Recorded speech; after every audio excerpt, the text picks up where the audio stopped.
Hey folks, it's 21 Maxwell here and welcome to episode 138 of the TNA Impact Wrestling TEW2013 Let's Play.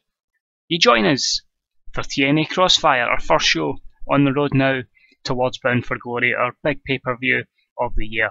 We'll get 5 weeks worth of a build and hopefully these storylines that we're going to put together will just really get you just engraved into the save, really just dying to get to that finish, get to that pay-per-view.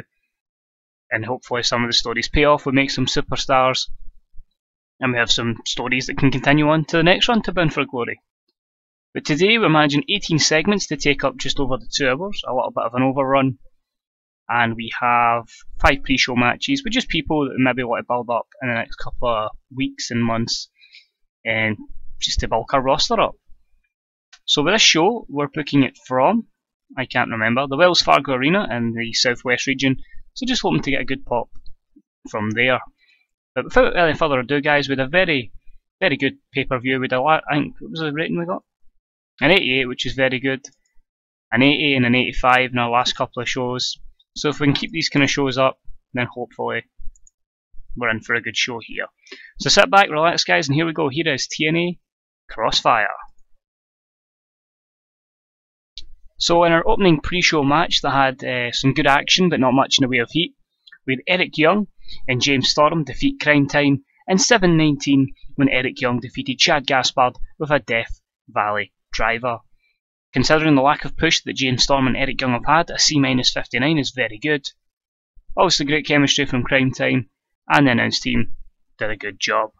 Eric Young improving his technical skills, James Storm in flying, and also Jason Paul and his technical skills as well. So overall, in terms of skill improvements, a very good match.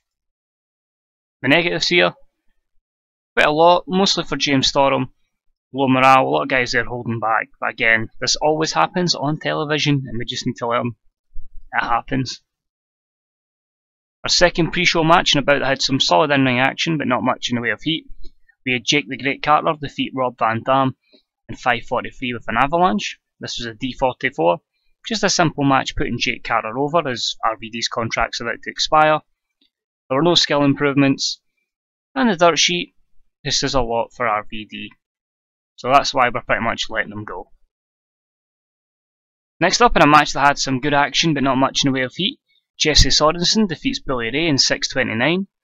It's a D+53. Johnny Devine doing some good work at ringside yet again for another one of his clients. There were no improvements, and the dirt sheet again will have a lot for Billy Ray just because of declining physical ability. We will turn Jesse Sorensen face one day, but to be honest I'm quite happy with this heel run because hopefully we get a bigger payoff when he turns into a babyface. We then had a match that had some good action but not much in the average heat, as Tommaso Ciampa gets a rare victory by defeating Brian Cage in 6:09 with Project Ciampa 2.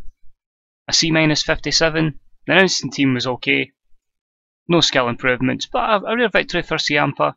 We might give him a little push and hopefully turn him into some sort of dominant monster in the future. And our final pre-show match that had some good action and average heat, Chris Jericho defeats Jeff Hardy in 5:53 with a code breaker.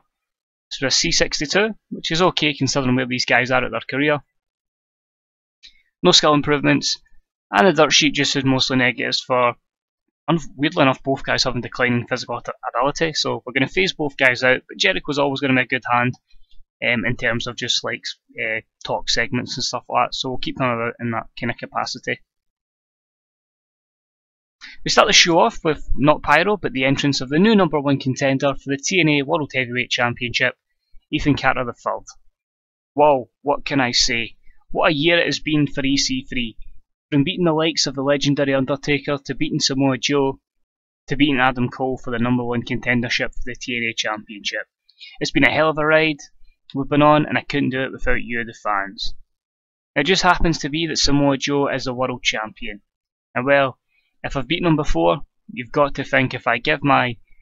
He's about to continue, but he's interrupted by the music of Samoa Joe, who heads out to the ring.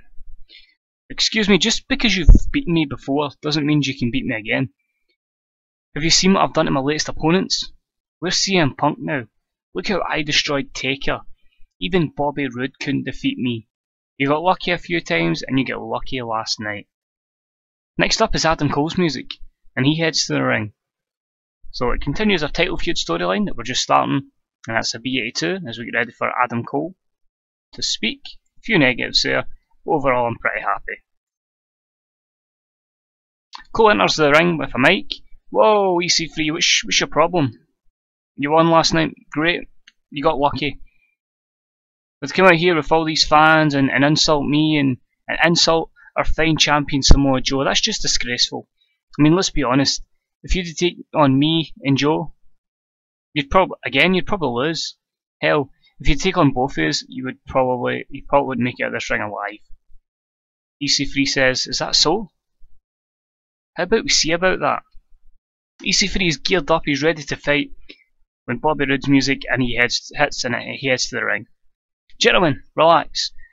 Now I know EC3, you want to fight these men, but you can't do it alone. Now I was in the back and I kinda want my revenge after being cheated by Joe and his bimbo of a girlfriend last night. So I would be more than happy to back you up in this fight. Samoa Joe says, okay, if that's what you want, that's fine. Just not right now. Later on tonight, EC3 and Bobby Roode to take on Samoa Joe and Adam Cole. We'll see you punks then. So basically just a double segment there to build up tonight's main event match. Cole and Joe against Carter and Roode. That's a B plus 86 for this segment. So obviously benefited from the first bit of the segment. Joe came across well. Continues the title feud storyline. And just, yep, limited for being short, so that's fine. Because we had to make it 2 short segments because of the lack of text time, text space. So maybe we were to add them at Grey Dog if we could maybe get allowed more text space for our custom angles. Our opening contest and about it featured great action and average heat. Morrison and Ricochet defeat Kota Ibushi and Mascara Dorada in 11:59 when Ricochet defeated Kota Ibushi with Chocolate Rain. This was B-72. Just a good match here to showcase some of our younger talents and some of our high-flying talents. Morrison improving his technical skills. Negatives here, a lot of holding back and a lot of inconsistency. That's cool, but again, it's a decent opener and I'm happy with that. We're then backstage with Adam Cole, Colby Corino and Chris Hero. Adam Cole says, boys, we were unlucky last night. We were robbed by EC3 and those disgusting people. Tonight we must make a stand and turn things around. You guys have Nation and Lashley. It's tough, but I believe you can get the job done. Chris Hero says, we will, Cole. Don't you worry about us. Do you need help from us though? Adam Cole turns around and goes, don't worry, I'm working on a plan. Just win your match. Cole then winks and then walks off. So what does Adam Cole get planned for later on? Anyway, that's a D plus 50. Nothing really to add there. Again, it's going to be a lower segment because we've got to build up Chris Hero and build up Colby Corino. But overall, I'm pretty happy with that. It's an Evolution type stable. We then had a bout that featured solid in-ring action but not much in the way of heat, as we had Bram defeat Brother Devon in 6:26 with a KO. This was a C-55. Disappointingly, this is them with good chemistry, and it lifted the match. But it was a match just to really put Bram over. He's improving his performance skills. Negatives here are going to be mostly for Brother Devon and his age. That's cool. It was just a match to put Bram over. Happy with that. After the match, Father James Mitchell enters the ring and speaks on behalf of Bram. Is this it? Is this all that TNA has to offer? Bram is here to destroy and wreak havoc and destruction upon TNA. But every so often, he needs a challenge. Who honestly has got the balls to step up and fight my monster? Step up, TNA management, or we may just go over or go after the champion. So James Mitchell underperformed, but it's just him hyping up the devastation, destruction, and brutality of Bram. That's fine. A few negatives there, but again, it's a mid-card storyline that can hopefully lead to something better in the future. Next up, we have our match that had some good action but not much in the way of heat, with Chris Hero and Colby Corino defeat the Destroyer Nation of Bobby Lashley and Ua Nation in 11:08, when Chris Hero defeated Ua Nation by pinfall while using the ropes for leverage. C+66, I'm very happy with that, considering obviously Colby is next to no overness. The tag team title storyline advances with this segment. There were no skill improvements, quite a few negatives there, but hopefully, again you can build it up with Chris Hero. Colby's a long-term project, and maybe a few things to work with Lashley and Ua Nation as well, but overall, I'm pretty happy with that. Next up, Mascara Dorada is walking backstage while Soldier Ant is standing next to the Pepsi machine. Think back to the Santino Kane segment when they were chasing down CM Punk. He walks over to Soldier Ant, who says, "Do you have a problem?" Dorada walks away before turning round and throwing Ant right into the machine. He repeatedly kicks him before officials and agents manage to pull him off Soldier Ant, and then he walks away. So basically, he's still fuming that Soldier Ant took the pinfall at the Turning Point pay-per-view and cost him basically the championship, and he wants to get his revenge on him. So D+49, obviously it's called the Battle of the Mask. There is plans for something like that, and we'll see. Few negatives there, but again it's other talents we're hoping to build up.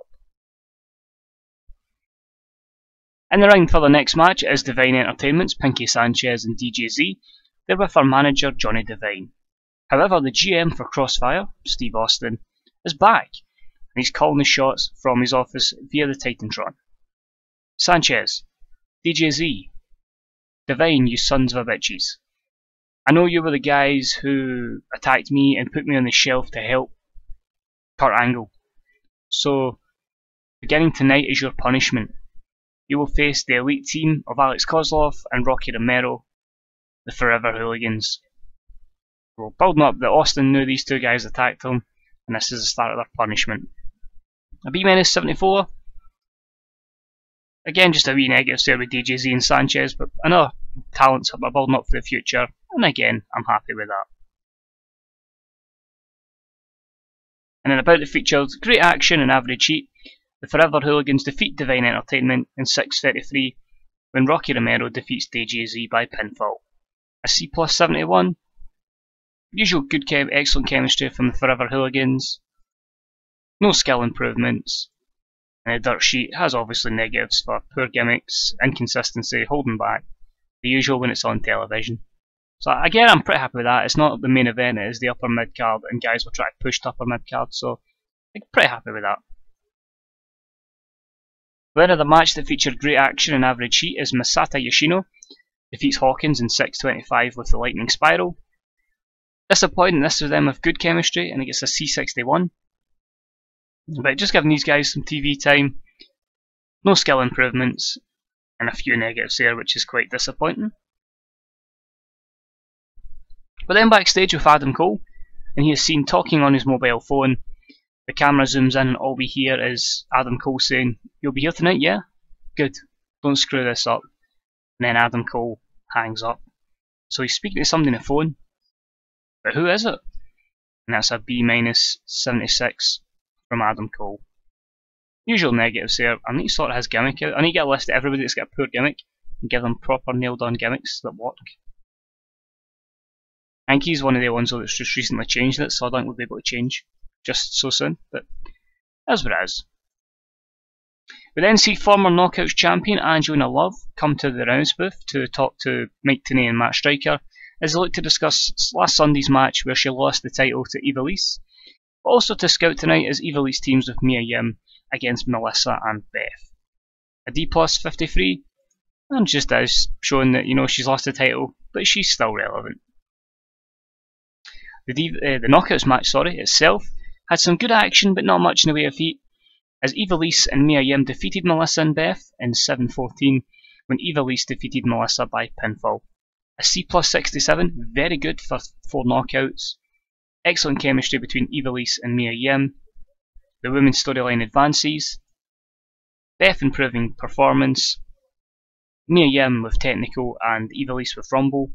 And overall, I'm very happy with that. And if you think if these women can be a bit more consistent, if they all had good morale, that was on pay-per-view, that'd have been fantastic. So well done.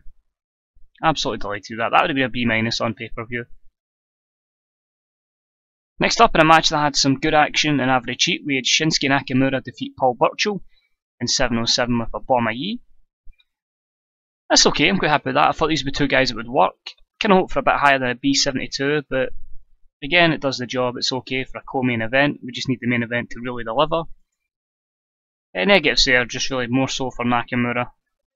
But again, he's kind of like a project we're going to start working on now. After picking up the victory, Nakamura taunts the crowd and they pop loud. He starts to head up the ramp before turning around for one final pop. Out of nowhere, Kota Ibushi runs out and clobbers Nakamura from behind. He kicks him in the gut before throwing him off the stage to the floor behind.